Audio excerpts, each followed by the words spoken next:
आज बड़ा ही हर्ष का विषय है कि हम सब लोगों ने मिलकर के मेघवाल समाज का परिचय सम्मेलन का आयोजन रखा। निश्चित रूप से एक जमाना था जब शादी ब्याह होते थे तो भैया दोनों कम बोलोगे तो ठीक रहेगा। शादी ब्याह होते थे और उस जमाने में एक दूसरे आना जाना, मोटरसाइकिल थी नहीं, देश की आर्थिक व्यवस्था खराब थी। ऐसे समय में दो दो तीन तीन दिन मेहमान रुकते थे और फिर दूल्हा और दुल्हन का जो चयन होता था। लेकिन मैं इस आधुनिक युग में आदरणीय गौरी जी का धन्यवाद करूंगा कि उन्होंने इस अंतिम पंक्ति के समाज को एक जाजम पर बिठा करके युवक युवती परिचय सम्मेलन करवा करके ये एक संदेश दिया कि आज़ादी के बाद जितनी तरक्की हमारी मेघवाल समाज ने करी है, निश्चित रूप से आप बुजुर्ग, युवा साथी, हमारी माताएं बहनें और अंतिम पंक्ति का जो व्यक्ति है उस व्यक्ति को धन्यवाद कि उन्होंने लगातार दिन रात मेहनत करके इस समाज को इस स्तर पे खड़ा कर दिया कि हम देखते हैं कि कई जगह लोग कहते हैं कि घोड़े पर नहीं बैठने देंगे, लेकिन हमारा युवा साथी कहता है कि घोड़े पर तो बैठूंगा, रोक के दिखाओ। ये जो शक्ति आप लोगों ने तैयार की है, निश्चित रूप से आप बधाई के पात्र हैं कि आपने इस तादाद में इस समाज को खड़ा किया। आज अगर हम देखते हैं तो हमारी समाज में जितने पढ़े लिखे नौजवान हैं, जितने हमारे अधिकारी कर्मचारी हैं और जितने हमारे समाज में अग्रणी लोग हैं, निश्चित रूप से वो सब तारीफे काबिल है। पिछले दिनों जब हम देखते हैं तो लगातार समाज के लोगों पर उसके बावजूद भी अन्याय और अत्याचार होते हैं। गरोठ के विधायक जी हमारे बीच में बैठे हैं। मैं बहुत दुखी मन से कह रहा हूं विधायक जी, मंच पर सारे नेता बैठे हैं। आज चूंकि ये मंच जो है ये राजनीतिक मंच नहीं है, यहाँ भाजपा कांग्रेस के दोनों पार्टी के नेता बैठे हैं। 26 जनवरी 2020 को हमारी बहन ने एक आवेदन बनवाया था लोटखेड़ी में। उस समय हमारी कांग्रेस पार्टी की सरकार थी, हमारे विधायक जी हरदीप जी थे, उस समय विधायक जी वो थे हमारे धाकड़ जी। उस समय उन्होंने एक आवेदन बनाया था और लोटखेड़ी में छोटे छोटे गड्ढे थे। पूरी ग्राम सभा के लोगों ने इकट्ठा होकर के कहा कि इन गड्ढों को भर दें, इन गड्ढों को ठीक कर दें, गंदगी होती है। हमारी समाज के 20-25 घर है तो बड़ा सारे ग्राम पंचायत के लोगों ने बनाया और उस जगह 1-1 रुपया इकट्ठा करके उस जमीन को ठीक करा। उस समय तहसीलदार और जो थानेदार वो आए और उन्होंने कहा कि ये जमीन तुम कब्जा कैसे कर रहे हो, जब उनके पास ग्राम पंचायत का सर्टिफिकेट था।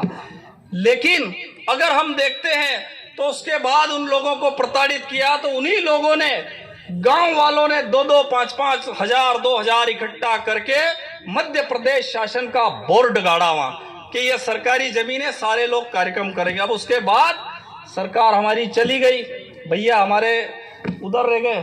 तो ऐसी स्थिति में हमें ऐसा लगा कि यार वो सरकार हमारी काम नहीं कर रही थी, हमको लगा कि वो सरकार काम नहीं कर रही थी। लेकिन जब ये सरकार आई तो 15 दिन पुरानी बात है, वो जो हमारी बहनें सब आई हुई है वो सब कागज लेकर के घूम रही और उन बहनों ने बाउंड्री वॉल के लिए उस पर पैसा इकट्ठा किया। जगह जगह संत रविदास जी का कार्यक्रम था, गौरी जी और वहाँ जो आवेदन दिया था पिछले साल मंदसौर में, सारे इसमें जितने नेता है उसमें अधिकांश नेता उस कार्यक्रम में उपस्थित थे। तो उन बहनों ने उस समय कागज दिया तो सारे नेताओं ने लंबी चौड़ी भाषण करके, भाजपा कांग्रेस दोनों पार्टी के नेताओं ने भाषण करके कहा कि हम आपका मांगलिक भवन बनाएंगे, अम्बेडकर मांगलिक भवन। और अभी 8 दिन 15 दिन पुरानी बात है कि वहां का तहसीलदार, एसडीएम और थानेदार मिलकर के उस बाउंड्री वॉल को घेर करके उसको वहां जाकर के प्रताड़ित कर रहा और लठ और डंडे लेकर के वहां जा रहा। मैंने विधायक जी को फोन करा, मैंने कहा कि जो हमारे बीच में धाकड़ जी है बहुत सज्जन व्यक्ति है और बहुत अच्छे व्यक्ति है। मैंने उनसे कहा, मैंने कहा आदरणीय धाकड़ जी आप हमारी मदद करिए। मैंने अन्य नेताओं को भी कहा, कांति भाटी जी का कॉल भी आया, सारे लोगों ने। पर मुझे दुख इस बात का होता है कि हम कांग्रेस में रहे, भाजपा में रहे, या कोई और पार्टी में रहे, ये ठेका ले रखा क्या हम लोगों ने? भैया जो हमारा काम करेगा, जो हमारे लिए लड़ाई लड़ेगा, जो हमारे लिए काम करेगा उसकी बात मानेंगे।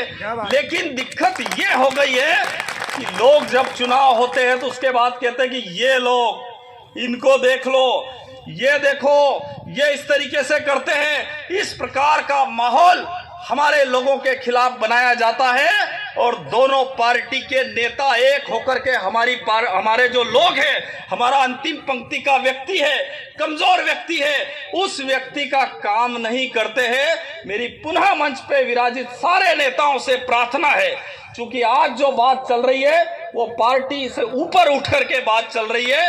आप लोगों से प्रार्थना है कि जब आपका अंतिम समय का आदमी, अंतिम पंक्ति का आदमी जब आपके पास आता है तो कम से कम आप जनप्रतिनिधि हो, आपकी जवाबदारी है। क्योंकि हम जिस समाज से आते हैं, जो हमारे लोग हैं, उन लोगों को अगर हम देखें तो हमारे संत रविदास जी क्या कहते थे?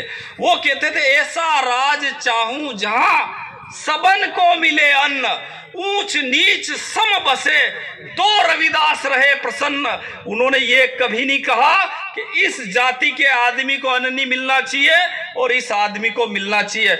वही बात जब हम देखते हैं उधम सिंह जी के बारे में, वही बात हम नानक जी को मानते हैं। नानक जी, उन्होंने जीवन भर मानवता, मनुष्यता के लिए काम किया। हमारी समाज का बंदा, हमारी समाज की माताएं बहनें, हमारी समाज का बुजुर्ग आदमी, जब उनसे पूछो तो वो जय कबीर करता है, जय भीम करता है, जय रविदास जी करता है, जय नानक करता है। सारे संत महापुरुषों की वाणियों को जो आत्मसात करके वो आदमी आगे बढ़ता है, उसी का परिणाम है कि आज जो एक सकारात्मक जो मेघवाल समाज पूरे देश में काम कर रहा है। निश्चित रूप से मेरा मंच के नेताओं से पुनः आग्रह है कि हमारे लिए, जहां अगर हम लोगों ने जो कोई, हम पाकिस्तान में जाके मांगलिक भवन नहीं बना रहे, कोई वहां जाके अंबेडकर भवन नहीं बना रहे। कई जगह हम देखते हैं तो अंबेडकर जी की मूर्तियां तोड़ते। अरे उन अंबेडकर जी ने तो ऐसे ऐसे लोगों का ध्यान रखा जो उनके पक्ष में नहीं थे, वहां तक तो ठीक है, पर अगर आप एक कुत्ते को मार डालोगे तो भी मुकदमा दर्ज होगा। अगर आप एक सांप को मार डालोगे तो भी जीव जंतु अधिनियम के तहत आपके खिलाफ मुकदमा दर्ज होगा। उन्होंने संपूर्ण सृष्टि के लिए संविधान लिखा और ऐसा लगता है कि हम जो देश में जो जी रहे हैं, जैसे हमारे साथ साथ पाकिस्तान और हम दोनों एक साथ आजाद हुए थे।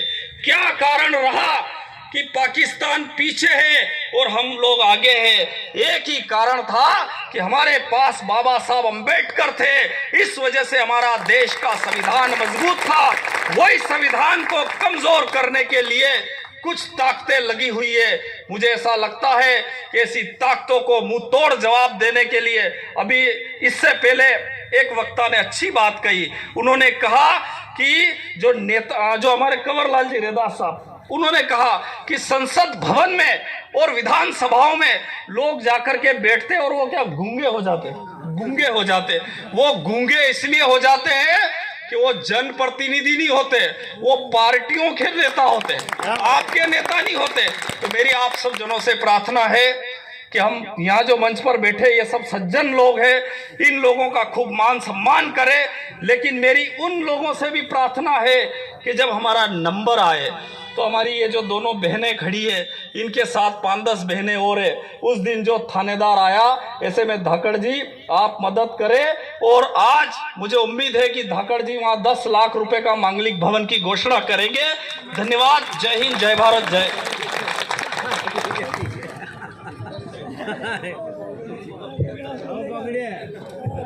मेरा सभी भाइयों बहनों को नमस्ते। सभी यहाँ मंच पे बैठे सभी को मेरा चरण स्पर्श। अगर मेरे से कोई गलत बात बोली जाए तो मुझे क्षमा करना, छोटी बहन समझ। आप तो बोलिए, 1 मिनट जल्दी बोलिए। मैं अंतिम जो आप भी जो भी बोलना चाहते हैं, मैं श्री मान से निवेदन करती हूँ।